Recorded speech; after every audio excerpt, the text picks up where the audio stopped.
អ្នកគ្រូថ្នាំសរំលូតតើប្រើពេលប៉ុន្មានម៉ោងទើបរួចរាល់តែបងបងដឹងស្រាប់ហើយពាក់ព័ន្ធជាមួយនឹងការប្រើថ្នាំរំលូតនៅពេលដែលបងបងតែទឹកនោមទៅឃើញពីកម្មបញ្ជាក់ថាមានកូនអញ្ចឹងបងបងត្រូវទៅអេកូពេលដែលបងបងទៅអេកូហើយដឹងពីអាយុកូនមួយទីតាំងកូនហើយមានន័យថាកូនក្រោម9សប្តាហ៍កូននៅក្នុងស្បូនធម្មតាអញ្ចឹងបងអាចប្រើថ្នាំរំលូតបានអញ្ចឹងនៅពេលដែលបងប្រើថ្នាំរំលូតមានថ្នាំលេបមួយគ្រាប់ថ្នាំសល់4គ្រាប់អញ្ចឹងនៅពេលដែលបងលេបថ្នាំមួយគ្រាប់ហើយគ្រប់24ម៉ោងបងអាចចាប់ផ្ដើមសល់បានសល់ទាំង4គ្រាប់នៅក្នុងពេលតែមួយជាទូទៅតាក់ទងជាមួយនឹងថ្នាំគ្រាប់ប្រើទៅគឺអត់មានអាការៈអីទេប៉ុន្តែបើចំពោះបងបងដែលគាត់មានសុខភាពខ្សោយប្រើទៅអាចនឹងមានអាការៈតិចតួចអាចនឹងធីងធងឈឺក្បាលវិលមុខរាគឬក៏ក្អួតចង្អោរជាដើមប៉ុន្តែបើចំពោះបងបងដែលគាត់មានសុខភាពល្អធម្មតាគឺអត់មានអាការៈអីសោះតែម្ដងអញ្ចឹងជាទូទៅភ្ញៀវគាត់តែសួរខ្ញុំថាបើលេបទៅអត់មានអាការៈអីអញ្ចឹងតើមានផលប៉ះពាល់ឬក៏វាមានប្រសិទ្ធភាពឬក៏អត់គឺវាមានប្រសិទ្ធភាពធម្មតាអាស្រ័យលើសុខភាពបុគ្គលផ្សេងគ្នាហើយនៅពេលដែលស្អែកឡើងម៉ោងតដែរហ្នឹងគ្រប់24ម៉ោងបងអាចចាប់ផ្ដើមសល់ទៅ4គ្រាប់នឹងបានហើយតាក់ទងជាមួយនឹងការសល់គឺបងគេងហើយបឈរជើងហើយសល់ដាក់ចូលម្ដងមួយគ្រាប់លុកឲ្យជ្រៅតាមអ្នកអាចធ្វើទៅបាននៅពេលដែលបងសល់4គ្រាប់នឹងហើយជាទូទៅ4ទៅ6ម៉ោងក្រោយបងនឹងមានការចុកពោះធ្លាក់ឈាមហីអញ្ចឹងកំឡុងពេលធ្លាក់ឈាមនឹងបងអាចទ្របសលៃបាន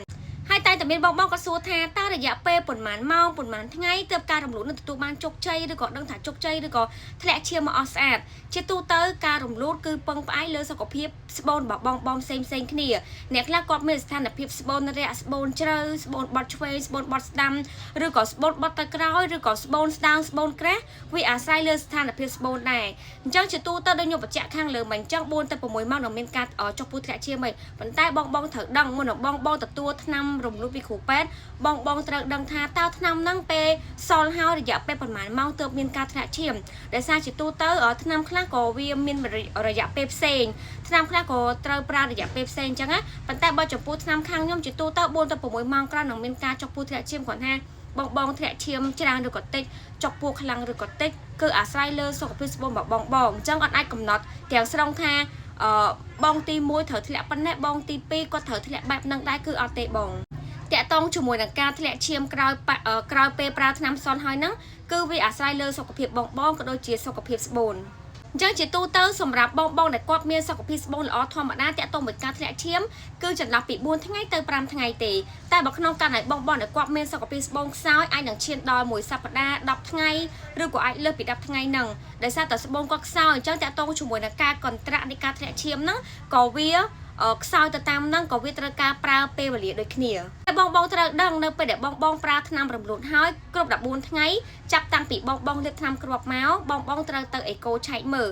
បងអាចទុកចោលបានទេដោយសារឈាមដែលនៅសល់ពីរំលូតហ្នឹងបើបងអត់តែឆែកមើលទេវាអាចនឹងនៅជាប់តាមភ្នាស្បូនឬក៏នៅក្នុងស្បូនហើយអាចប្រឈមជាមួយនឹងការរលាកស្បូនអញ្ចឹងបងក្រោយពីប្រើថ្នាំរំលូតហើយគ្រប់14ថ្ងៃឬគ្រប់2សប្តាហ៍ហ្នឹង